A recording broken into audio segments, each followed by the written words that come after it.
বিসমিল্লাহির রহমানির রহিম।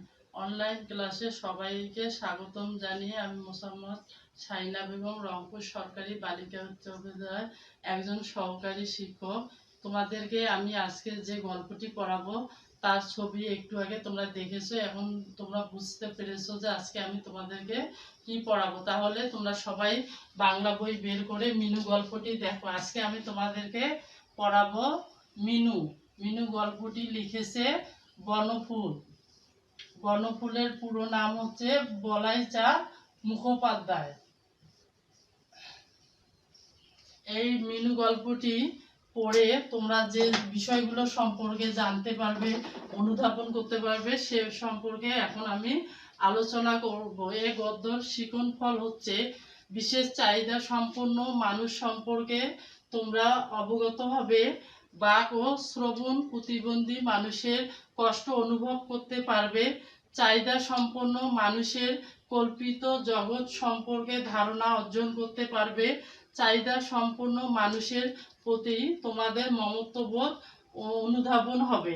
এখন আমরা লেখক পরিচিতি সম্পর্কে জানব।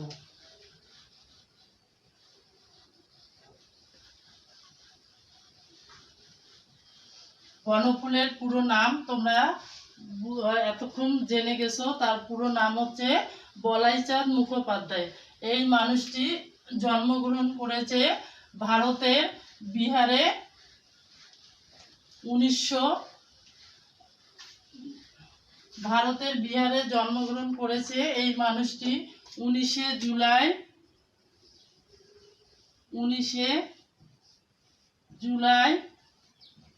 1899 খ্রিস্টাব্দে এই মানুষটির জন্ম হচ্ছে 19শে জুলাই 1899 খ্রিস্টাব্দে ভারতের বিহারে।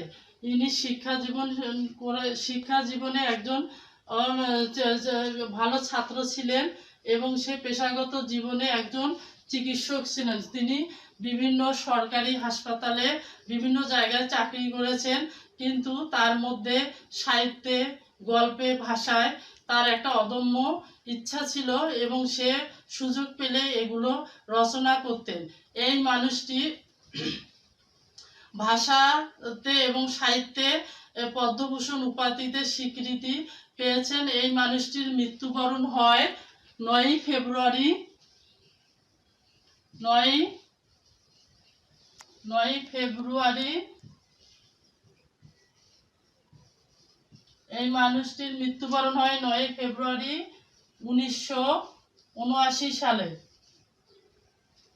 এখন আমরা এই মিনু গল্পটি সংক্ষিপ্তভাবে আলোচনা করব। তোমরা এখন এই মিনু গল্পটি সবাই বের করো। সবাই এখন এই গল্পটি সম্পর্কে জানবে। মিনুর বয়স মাত্র 10 বছর।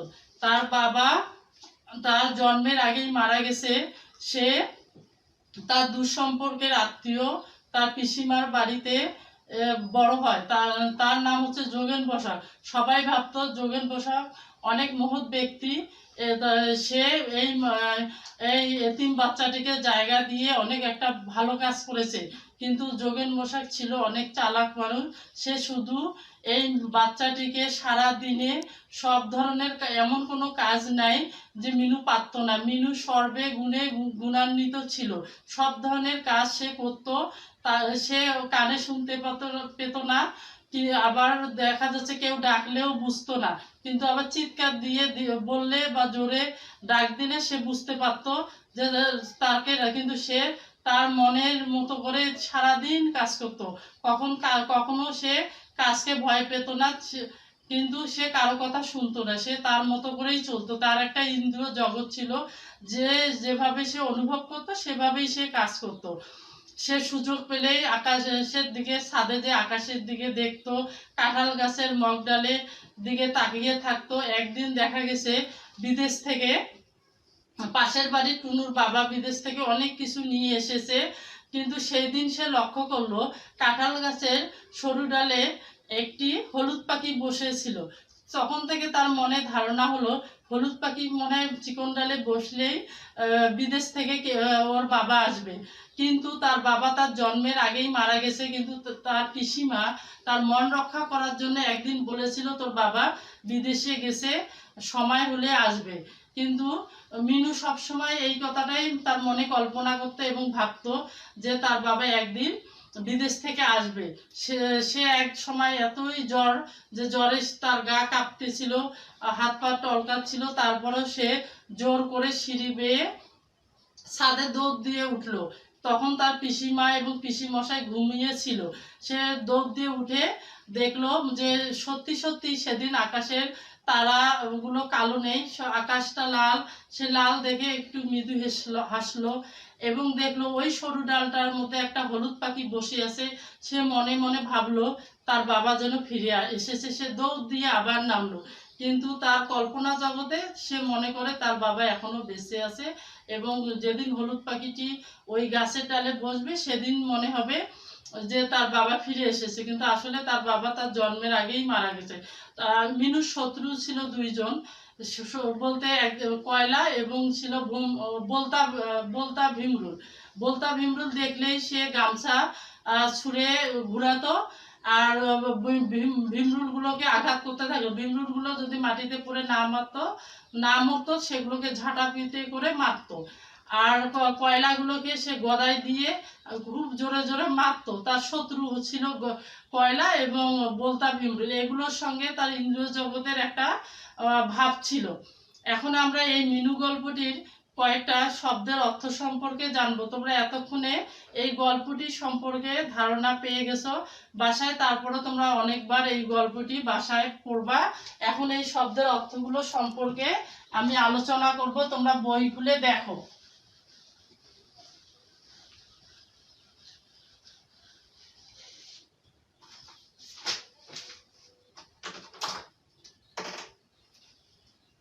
কালা,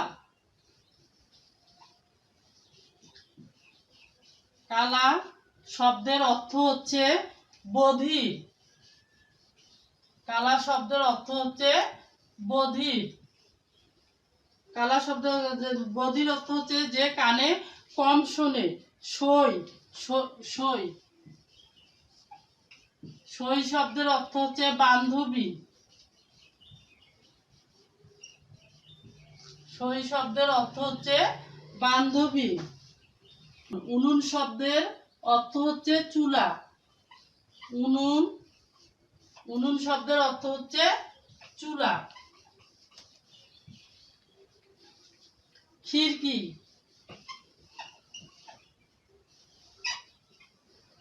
খিড়কি, খিড়কি শব্দের অর্থ হচ্ছে বাড়ির পেছনের ছোট দরজা।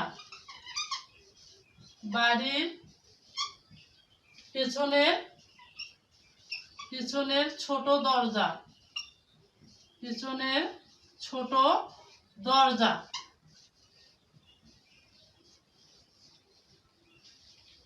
রোমাঞ্চিত,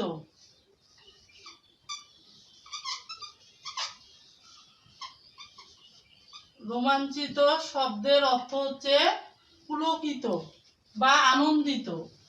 পুলকিত বা আনন্দিত।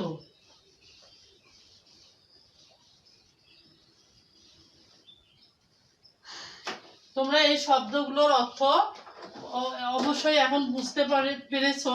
তাহলে কালা শব্দের অর্থ হচ্ছে বধির। বধির মানে হচ্ছে যে কানে কম শোনে। সই, সই মানে বান্ধবী। উনুন মানে চুলা। খিড়কি, খিড়কি শব্দের অর্থ হচ্ছে বাড়ির পেছনের ছোট দরজা। রোমাঞ্চিত, রোমাঞ্চিত মানে পুলকিত বা আনন্দিত।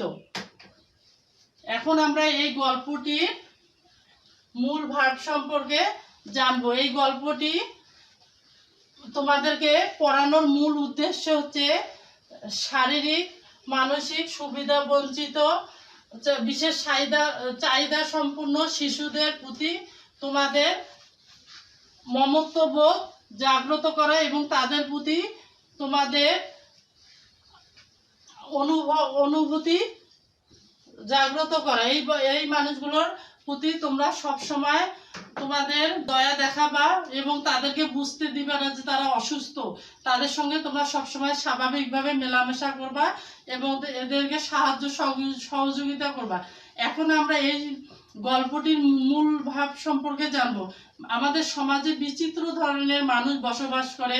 কেউ অন্ধ, কেউ কানে কম শোনে, কেউ হাঁটতে পারে না, কেউ দেখা যাচ্ছে যে স্বাভাবিকভাবে দাঁড়াতে পারে না, কেউ আবার দেখা যাচ্ছে যে হাঁটতে গেলে ধুম করে পড়ে যাচ্ছে। এই বিচিত্র মানুষদেরকে নিয়েই আমাদের সমাজ ব্যবস্থা। এই যে এরকম একটি ছোট মেয়ে ছিল, তার বয়স মাত্র ছিল 10 বছর। তার নাম ছিল মিনু।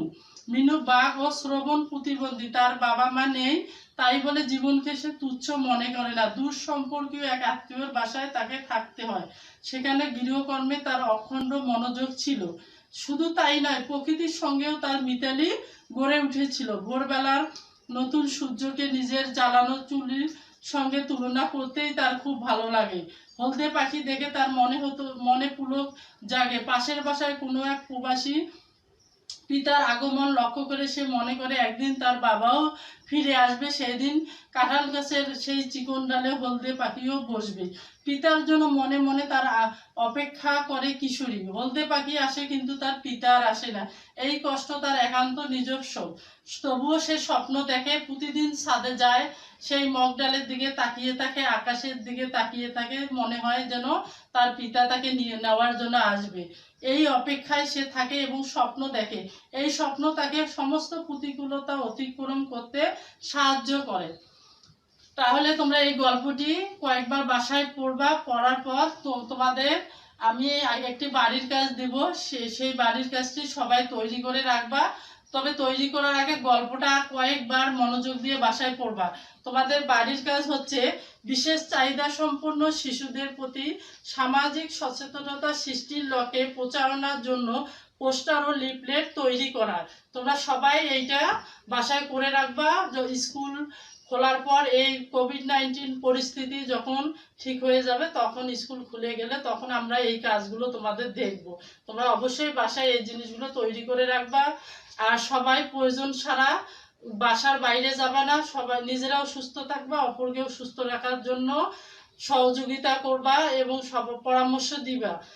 সবাই ভালো থাকো। অনলাইন ক্লাস এখানে সমাপ্ত করছি। আল্লাহ হাফেজ।